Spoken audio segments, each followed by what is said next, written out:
দক্ষিণ হালমাৰা মানকাছৰ জিলাত মন্ত্ৰী উৰ্খাও গৌৰা ব্ৰহ্ম কেইবাটাও চৰকাৰী কাৰ্যসূচীত অংশগ্ৰহণ কৰে মন্ত্ৰীগৰাকীয়ে যোৱাকালি দক্ষিণ হালমাৰা মানকাছৰ জিলাত উপস্থিত হৈ মন্ত্ৰী উৰ্খাও গৌৰা ব্ৰহ্ম যোৱাকালি জিলা আয়ুক্তৰ সভাকক্ষত জিলাখনৰ প্ৰতিটো বিভাগৰ মুৰব্বী বিষয়াৰ সৈতে পৰ্যালোচনা সভাত অংশগ্ৰহণ কৰি জিলাখনৰ উন্নয়নৰ খতিয়ান লয়। আজি পুৱাৰ পৰাই জিলাখনৰ পূৰ্বাঞ্চলত কেইবাটাও কাৰ্যসূচীত অংশগ্ৰহণ কৰে মন্ত্ৰীগৰাকীয়ে।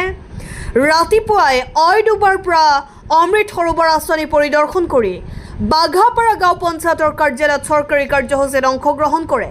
বাঘাপাৰা গাঁও পঞ্চায়তৰ কাৰ্যসূচী শেষ কৰি বেঙেৰভিটা গাঁও পঞ্চায়তত এখন আদৰ্শ অংগনবাড়ী কেন্দ্ৰ উদ্বোধন কৰে।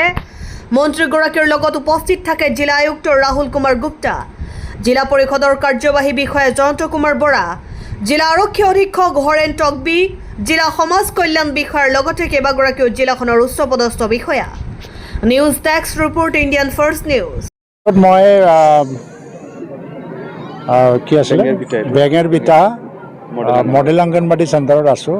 এইটো 25 লাখ টকাৰ এটা অংগনবাড়ী চেণ্টাৰ নিৰ্মাণ কৰা হৈছে আৰু খুব সুন্দৰভাৱে RIDFৰ অধীনত পঞ্চায়ত, তাতে মই পঞ্চায়তৰ এটা কাৰ্যসূচীত অনুষ্ঠিত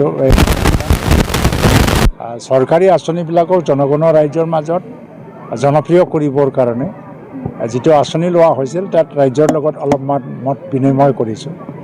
তাৰ অলপ আগত এটা হাজং গাঁও, তাতে অমৃত সৰোবৰ কি গাঁও আছিলে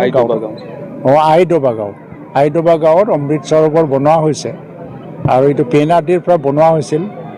যথেষ্ট সুন্দৰ আৰু তাৰ অঞ্চলৰ ৰাইজে তাৰ পৰা এটা বেনিফিট পাই আছে বুলিও মোক জনালে।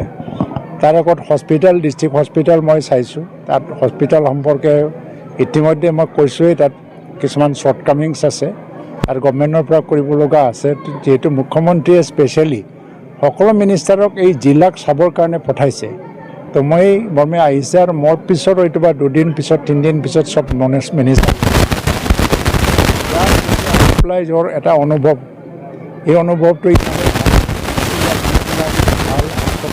ডেভেলপমেণ্ট বিচাৰিছে। তো ডেভেলপমেণ্টৰ কাম কৰিবৰ কাৰণে যথেষ্ট স্ক'প চৰকাৰৰ আছে আৰু দায়িত্বও আছে। মুখ্যমন্ত্ৰীয়ে এইকাৰণে হয়তোবা সকলো মিনিষ্টাৰক কৈছে যে ইয়াত যাব লাগে, হয়তো তেওঁ মনত ভাবি লৈছে যে ইয়াত স্পেচিয়েল এটা ইনিচিয়েটিভ ল'ব ডেভেলপমেণ্টৰ কাৰণে, যেনেকৈ আন্তঃগাঁথনি বা ৰাস্তা ঘাট, যোগাযোগ ব্যৱস্থা, হস্পিটেল, স্কুল আৰু যিটো ফ্লেগশ্বিপ স্কিমবিলাক আছে আছেনে নাই, আধাৰ কাৰ্ড মানে মানুহে পাই আছেনে নাই, এতিয়া অৰুণোদয় কেনেধৰণে চলি আছে, CM ট্ৰিপলে কেনেধৰণে চলি আছে, যিটো মুখ্যমন্ত্ৰীৰ আত্মনিৰ্ভৰ মহিলা উদ্যমিতা অভিযান এইটো কেনেকৈ চলি আছে আৰু PMAYৰ ঘৰ দিয়াৰ ক্ষেত্ৰত আৱাজ প্লাছ PMAY গ্ৰামীণ কেনেধৰণে চলি আছে, তাৰপিছত যিটো এটা যাতায়াতৰ ব্যৱস্থা, এইখিনি সকলো ৰিপৰ্ট আমি দিব লাগিব, চব মিনিষ্টাৰেই দিব। তাৰপিছত হয়তো বা মুখ্যমন্ত্ৰীয়েও হয়তো এদিন নহয় এদিন ইয়াত সোনকালে আহিব বুলি মই জানো আৰু এটা পলিচি এটা গোটোৱা হ'ব, সেই মৰ্মে ইয়াৰ উন্নয়নৰ কামটো কৰা হ'ব। আৰু মই ভাবোঁ যে চাউথ শালমাৰাটো এতিয়া আগৰ দৰে অনুন্নত হৈ নাথাকে, উন্নত জিলা হিচাপে এইটো গঢ়ি তুলিবৰ কাৰণে এটা প্ৰয়াস কৰা হৈছে।